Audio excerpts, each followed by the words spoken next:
What's the meaning of aquamarine?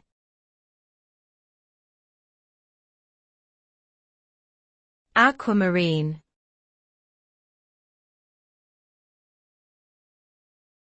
Aquamarine.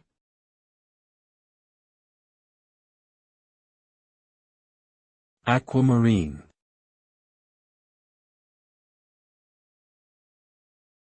Aquamarine.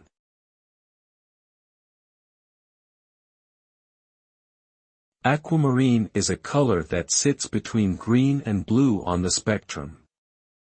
The name comes from the Latin words for water and sea, inspired by the crystal-clear waters of the ocean.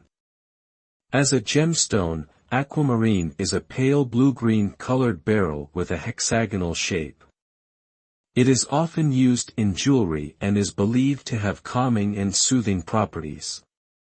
In general, aquamarine is associated with relaxation, calm, and open communication, making it a popular choice for spiritual healing and new beginnings.